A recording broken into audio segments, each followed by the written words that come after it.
so many nights I'm up late. I'm thinking about things to do, how to improve the village. And I thought that we needed something for the youth for the summer to try to assist them with employment opportunities and to assist them from, getting into mischief in some cases, and not saying that that would be the case. So one of those nights I was up late thinking about something to do for the youth, and came up with the thought of doing the 50-20 program. We will be hiring 50 youth, whether they're in school or not in school. A lot of times the troublemakers, I don't want to use the word troublemakers, but people that are not, they don't have high grade averages, they may have some problems in school, may have dropped out or things like that. We want to give them opportunities also to benefit to earn some money. If we can help some of our troubled youth to find employment. And the 50-20 program is that we're going to hire 50 youth for 20 hours a week at $10 an hour, which would give them a $200 check over an 8-week period.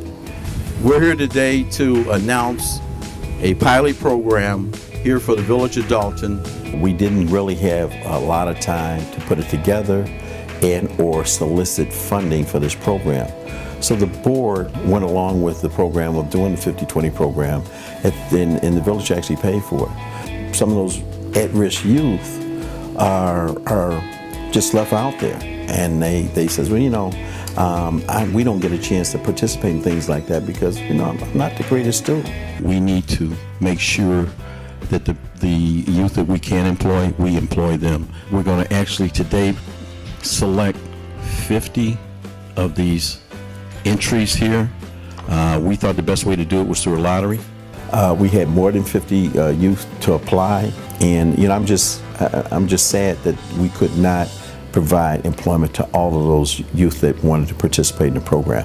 What I learned here was more than I thought I ever would. I thought I was going to be doing just graphic design and all those types of just being around a computer and doing really hard computer things, but no, I'm doing photography, taking videos, doing stuff on Channel 4. Social media is a new thing for me too, and how to really connect with them, how they connect with me, and how I can make them become more involved in the village. My career path is to go into law enforcement when I graduate from Western Illinois University. Get everyone to work as a team, because nowadays everyone wants to be individual. They don't want to help each other, work with each other. A constant significant work ethic, like just getting up in the morning, being able to know you're going to make money from a job. That's helps different teens stay off the street.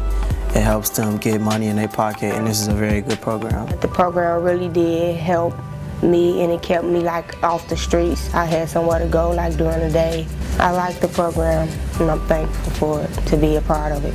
Words can't explain how grateful me and my co-workers are for this 50-20 program. I hope you keep doing it for the future, for future youth. Now going forward next year, hopefully this program will still be in place, and I'd like to make it bigger and better. I'd like to bring my Chief of Staff of Elizabeth Scott to the microphone.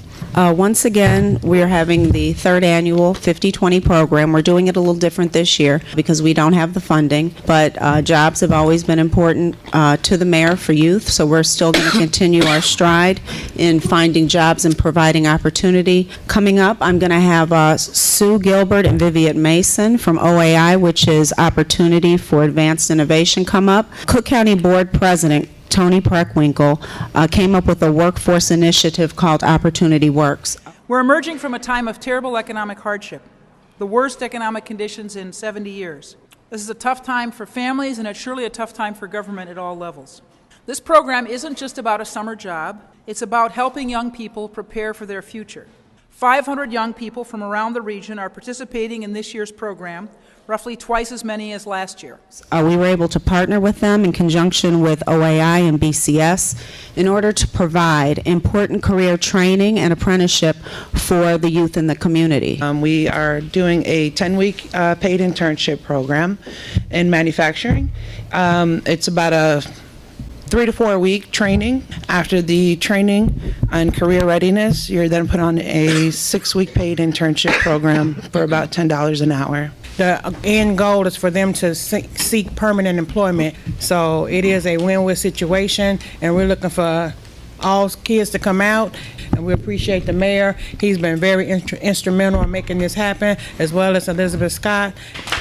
I'd like to add also that it's been an amazing partnership with OAI. I first became acquainted with them when we started doing the hiring events, and they actually have assisted us with locating, providing jobs and locating careers for many residents to work in factories, including RDA. So we know that this works. This is not just a job. This is a career. We are going to provide training for them, and at the end, they do a little kind of a, they called it like speed dating, where there will be actual employers coming out to do interviews like we do at the hiring events.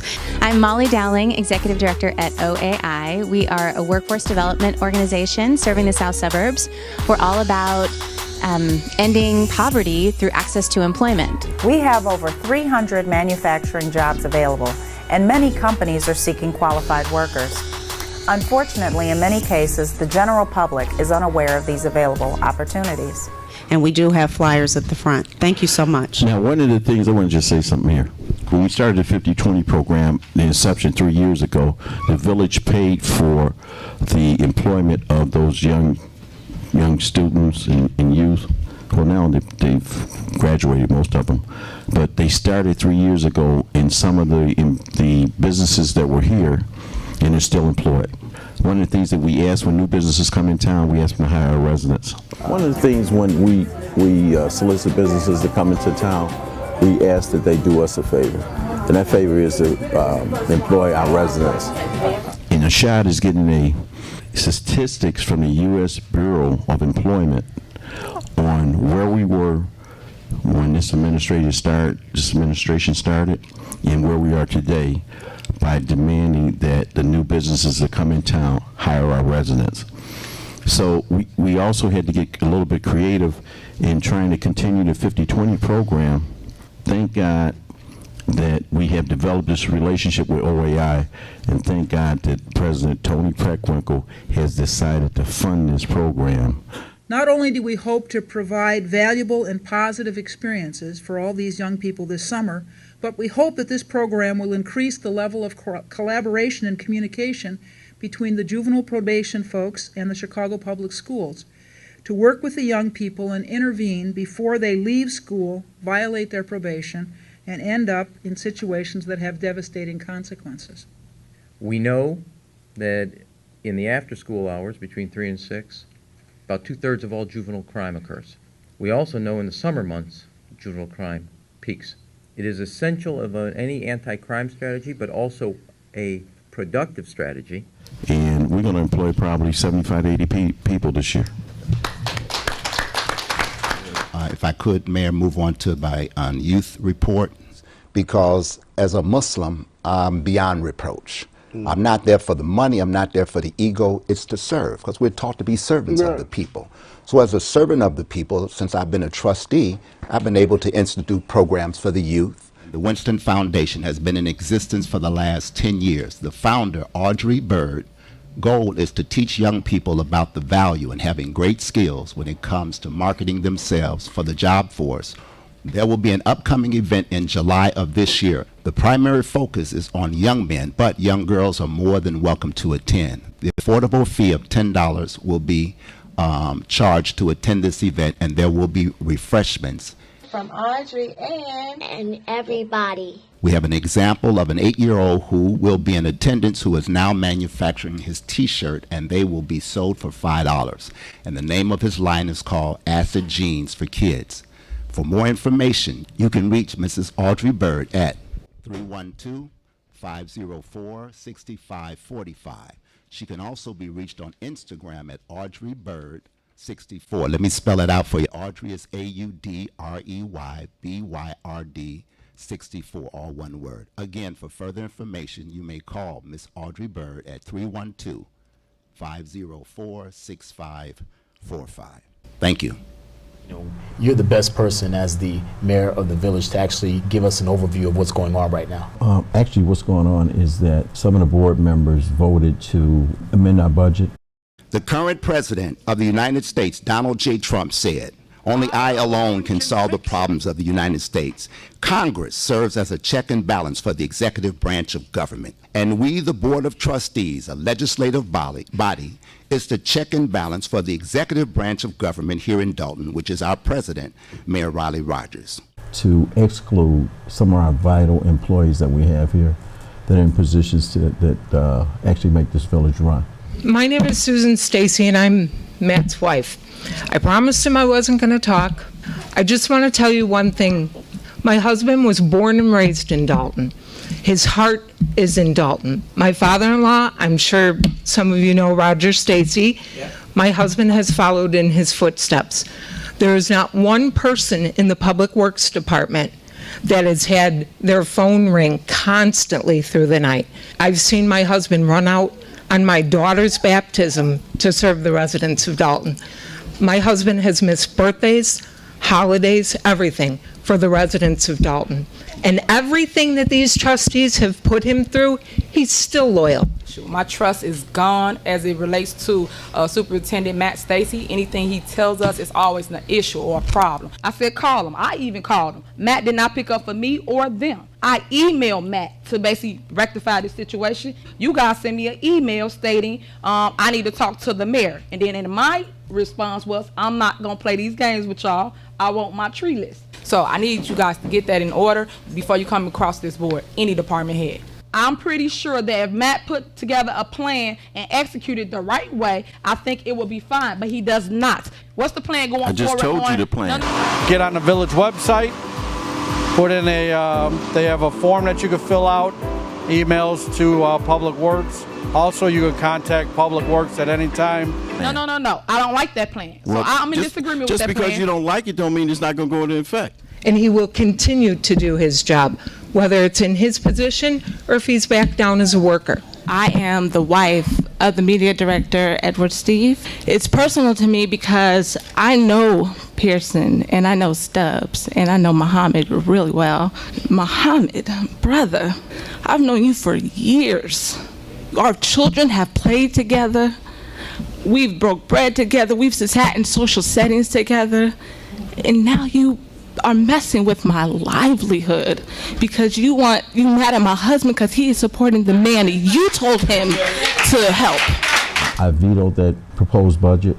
Trustee Denton and Trustee Pearson, can you live with the fact that you may have been a part of someone's political war against Mayor Rogers that ended up catching all of us in the crossfire? We ask that the politics stop and the solving of problems. We ask that the politics stop.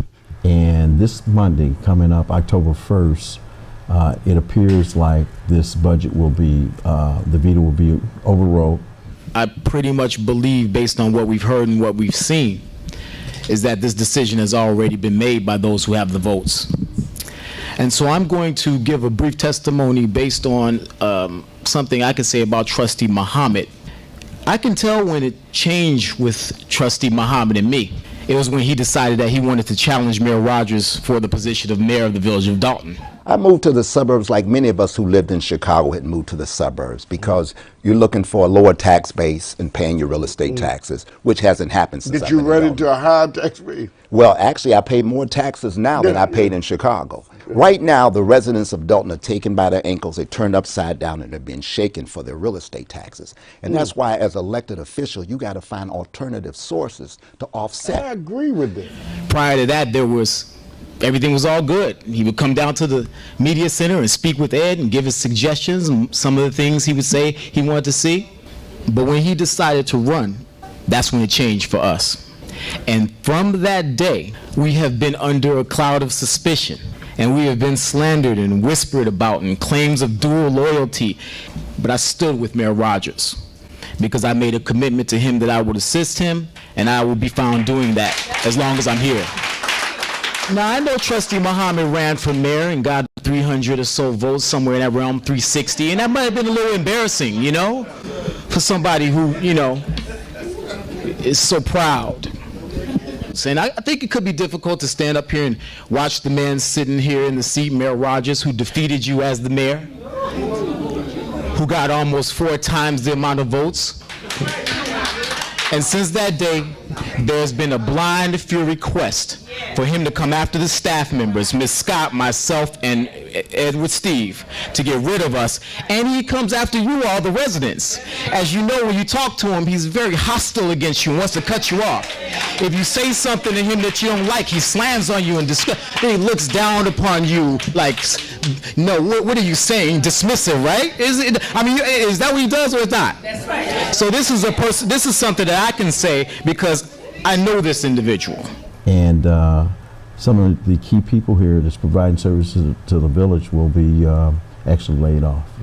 Now, what's so strange about this is that despite the expert opinion of one of the trustees who has extensive financial experience, we have over $845,000 worth of underestimations that were done by our finance director in an attempt to be conservative and make sure that we were realistic and live within our means. That was not considered. Also, in the projections in terms of salary cuts, you did not take into consideration that we're going to be 6 months into the year before any of these cuts take place. So your $305, I'm really not interested in your words. Your $305,000 that you're talking about is going to be about $150. After our litigation, we're going to be in the hole again, and we're going to be without service for the community and the residents. This is not the person that I think we should take the advice from. As well as the director of finances here for the village that knows the day in and day out reality of the village of Dolton's finances. It is my professional opinion that we do not have to do layouts. Ms. Yvonne Redmond is a talented financial director we have here in the village of Dolton. And I am an attorney with the Honorable Karen A. Yarborough, Cook County Recorder of Deeds Office. I want to tell you about something that happened with Cook County recently. For those of you who do not know, the Recorder of Deeds Office was consolidated because of a referendum that was put onto the ballot by a Cook County Commissioner, Commissioner Fritchie. One of the first things I did when I got elected, we made Cook County the largest jurisdiction in the country to have an open data portal. We created something called lookatcook.com. It is such a deep dive and graphic visualization into the Cook County budget. Commissioner Fritchie did this as a political move because his goal was to consolidate power amongst some of the elected officials. Well, Commissioner Fritchie was up for election last year and he lost because of the fact that individuals who seek to make decisions based on political factors oftentimes don't make it. This open government is the direction of government in the future. Cook County government has been mired too long in the secrecy and bureaucracy of the past. Had Commissioner Fritchie had his way, we would no longer be around and that work would not be done. When individuals who do the frontline work, such as the mayor's staff, are cut, the only people who lose are the residents. That's it. I think it is a false hubris to think that we can go in and reform these agencies. We cannot. Who runs the Office of Management and Budget, OMB? That's like the CFO of the federal government. These are positions where I don't want people who are pro-government. I want fundamentally people who share my anti-government, anti-bureaucratic instincts to be bulldogs in those positions, who are there to implement the vision of cutting 75% of the federal bureaucracy. Recently, on this past Saturday, I do believe, I was invited out by Ashad to come and perform a free workshop. I did not get paid. Ashad did not get paid for working on a Saturday. We saved the residents of Dolton over $63,000 in property taxes simply because they forgot to sign up for their tax exemptions. That's money that goes directly back into their pockets that's not going to Cook County. It appears that some of the people that are being laid off here, some of those trustees think that they're supportive of me. Trustee Muhammad bought Ashad Trish and Ed Steve to come and help me here in the village. Now, they belong to the Nation of Islam. After Trustee Muhammad decided to run against me for mayor, you know, so many people said, get rid of the mayor. They align with him. They align with his religion. You know, they were doing such a fantastic job. I brought them in individually, I brought them in together, and I told them exactly what was going on. I was getting phone calls from people. What I thought about after speaking with them and seeing what they had done in the, in the past and with me currently, and I thought about their families. And they're actually gonna put them out of their jobs. It's gonna create an issue for some of the employees in regards to health and medical care. I was there when Trustee Muhammad was the media director and they fired him. He turned around and sued the village. It was wrong. The best religion is to treat people how you want to be treated. If it was wrong to do it to you, then it's wrong to do it to anybody else. In the name of politics, in the name of the budget. I have multiple sclerosis. I've had it for the past 8 years. By the grace of God, I'm doing good. But I'm going to lose my insurance. And this man knows that because he claims he's my teacher. I know him before all this. I was the one recording the board meetings when he was the media director. And I can't believe, Pearson, you went with this? Then you went with this? Y'all gonna go with this knowing I need my insurance? Knowing I need my insurance? Trustee Pearson, I have a question for you. Did you use the finances here through the medical insurance instead of the finances through your medical insurance at your own job where you've worked 40 years? Did it cost over $300,000? Your surgery. I used my insurance from my job, and that's not your... From this job or from your other job? On my job for 43 Show it to me, years. Trustee Pierce. I don't want to see that you worked on your job for 40 years. Fact that you're making these budget cuts and you're cutting everybody else's medical insurance. You're putting lies out there. Trustee Pearson does have insurance with the village. He has filed a claim through the insurance, our village insurance, which was a significant amount. We have a new resident in town. One of our employees came in recently, had purchased a home here. Just Edward Steve, he's how's a new everybody doing resident. today? He's a new resident of the village. My name is Edward Steve. I am the media director of the village.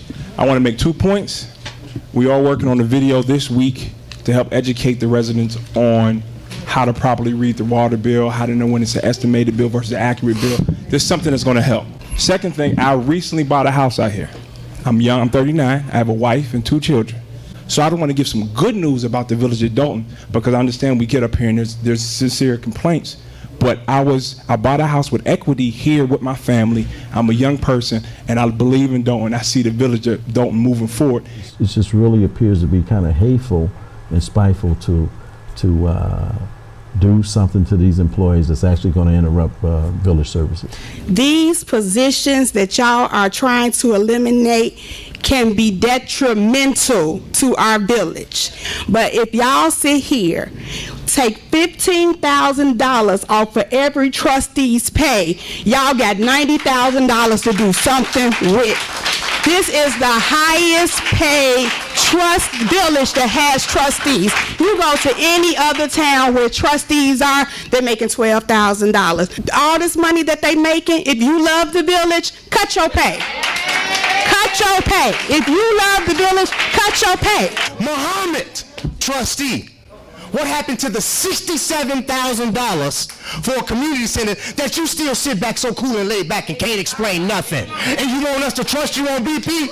Let's talk budget. How are you your brother's keeper? Dr. King had a dream. What dream did you have? You can't suck the village of Dolton dry. You can't put people out of work. And if you don't like your job, you don't like what you're doing, then you step down and resign. It's just simple as that. It don't matter what race, creed, or color you are, you got to step up. You took an oath. So how can you abandon the village of Dolton and suck them dry?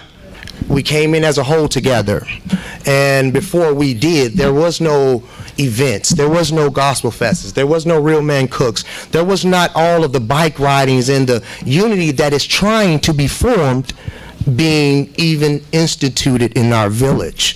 Muhammad disastrously destroyed $60-some thousand on a community center.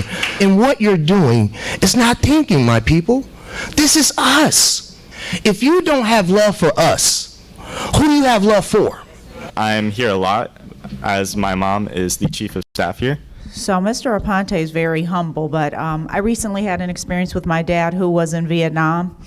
And he suffers from severe PTSD. So we've been going through a lot of back and forth. He's been in and out of the hospital trying to get him benefits to cut down on the costs that his children have all had to, the burden of taking care of him. So I went down to the VA and I had no idea at all of the resources that are available to veterans. So as a result, we've gotten the ball rolling. We're in the process of getting him his benefits, but they have everything. I mean, they have things from ranging from just taking painting classes, things that are therapeutic, up to home health care. At the Thanksgiving dinner, we're going to have Mr. Aponte back, and we're going to have all of the information. Because what's going on is very wrong, and it concerns me how someone so committed to this community can be just easily taken out of it. Why? Why do the trustees want this? Now, the only way that the village is going to be able to repay this debt is through a property tax levy, and the amount that would be necessary to handle the debt service is roughly in the neighborhood of $1.1 million. Everything I've heard from the citizens today, it's just been positive things about the people who work here. So why is the government trying to take them away? Why is your government here trying to take them away? In addition to what you levy ordinarily for property taxes, you're going to have to levy this $1.1 million amount for at least 7 or 8 years. That shows you something about the people that sit up here. They're supposed to listen to you. This is a democracy. They listen to the people. Now, we really want to see if we would take a motion that we have citizens address prior to the board meeting so we can get input from the residents. On the motion to move up citizens address by Trustee House, second by Trustee Henyard. Trustee Muhammad. No. Trustee Stubbs. No. Trustee House. Aye. Trustee Denton. Aye. Trustee Pearson. No. Trustee Henyard. Aye. 3-3, Mayor. I get a chance to break the tie. Aye. I want to actually hear from these residents. Going back to it, it makes no sense to me how you can get rid of people who are doing only good in the community. Whenever we're at home, you know, she'll get the call from the community, from all of the citizens. She comes home late, goes out early to come here and support this community because she loves it, frankly. Whenever I come home, whenever she comes home, it's just a bunch of talk about Dolton because she loves the community, loves you people. She's seriously considering moving here. She really likes it that much. And from the time that I've spent here, it's a beautiful community that's only blossoming and becoming a great place because of all of you. You can't get rid of people who are only doing good in the community. My mother, Ashad, Ed, Matt Stacy. All of these people have only done good in the community. I have not heard one citizen complain. That shows you something. And all I have to say is, remember, they listen to you. We've had a few programs at our church that have been summer feeding programs for young people who needed a meal, and that work was done by Ms. Scott and Brother Shad. They've done other community service things through our church that we got no compensation for, by the way. There's no quid pro quo going on at all. I don't owe the mayor anything. He doesn't owe me anything. So our building is there, open to be of service to the village of Dolton. And they took advantage of those opportunities whenever they could and came to me and said, can we do this at your church? Can we have this meeting? Can we have this event? We have a big campus, but we have a small number of members. And so I know what it feels like to have to deal with a budget that is minuscule. But I also understand that the parts of the budget that are essential to doing the work of your organization cannot be the first thing to go. That program was actually in jeopardy of being cut or being altered because of one of the refrigerators at the church there was not operating properly, and we did not, or the church did not have proper refrigeration. Menards donated a refrigerator, a $1,100 refrigerator, and Ashad and Elizabeth was in the forefront of that program that fed a lot of our children here in the village of Dolton. I'm here on behalf of Elizabeth Scott. I call her my auntie because I met her during the 50-20 program, and I am not an easy teen to deal with at all. And she puts up with it. She wakes up at 1 a.m. for a call, 4 a.m., come home stressed, cries about this job. She goes through a lot for this job, and I'm confused at how she's about to get fired. I'm here to support my auntie. A lot of people in my life leave, and she hasn't, and that means so much to me. Shante was one of our 50-20 program employees, I guess we can say. We started a 50-20 program about 3 years ago, and also we held a resume writing program, which, as Shante said, some of the youth had not been exposed to resume writing. We had a portion of them working in the village in every department: housing, the administration, my office, public works, people up at the fire department, police department, and then ultimately that program was defunded by some of the board members.